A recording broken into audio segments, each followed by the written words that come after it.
I told him that I would still like to pay him back because I don't like owing anybody money. So why do you feel like you don't owe him today? Because of how rude we were becoming towards each other. After that phone call?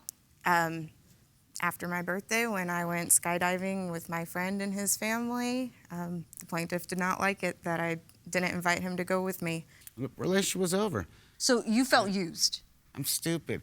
I was slow to catch on. Catch on to what? I'm trying to understand. At the end of a relationship, you could see it coming.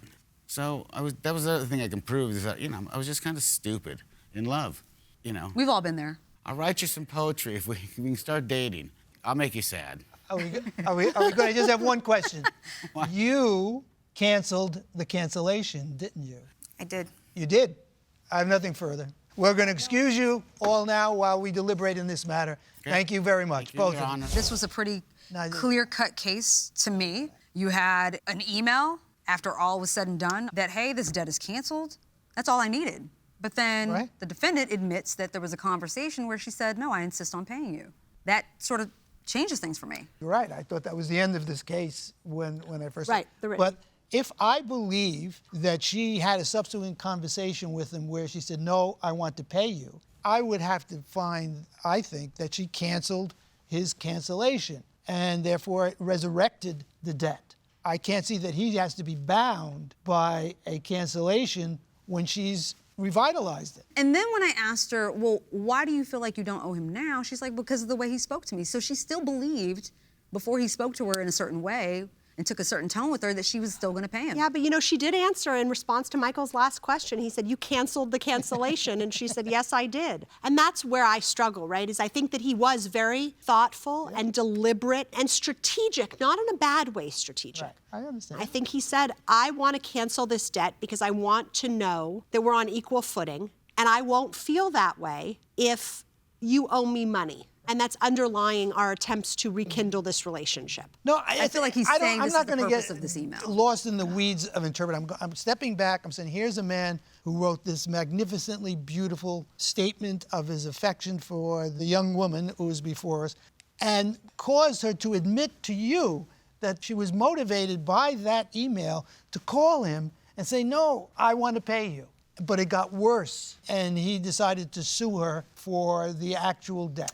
Oh, this is so... Michael, if your credit card company wrote you an email and it was not sweet, and it was not lovely, and it wasn't moving, and said, Michael, we're canceling your debt. That's apples and oranges. We're talking here about intent, both ways intent. And I read his email as reflective of an intent, and I read her statement to him, his telephone call to him, as a reflection of her intent to pay him, even though he wanted to be magnanimous and forgive her because he hoped that it would be helpful to her. Not necessarily that you're going to come back and love me, but you can start the new year That's afresh. what it was for.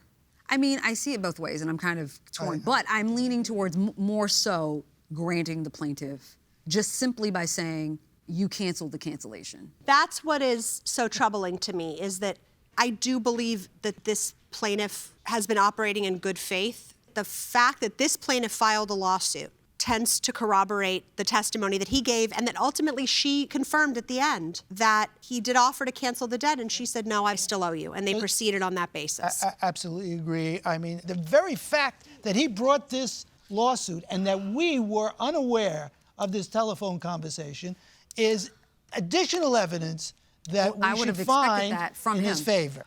Who will join me? I'm leaning towards the same. Rachel? I'm very torn.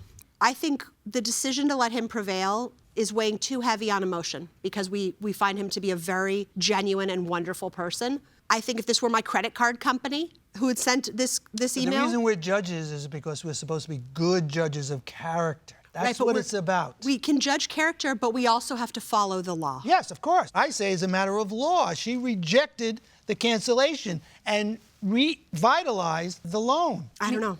I'm totally torn. So I am unsure, and I'm on the fence. Fair So enough. I feel confident in saying that I think that this written cancellation is sufficient to cancel the debt, and I think that her response that, no, I really feel like I want to pay you, was a nice, good faith promise, but it's ultimately unenforceable because it's not reinforced by additional consideration. So her subsequent promise to pay him does not revitalize a cancellation of the loan. All right, so we have a majority rule in favor of the plaintiff with a dissent.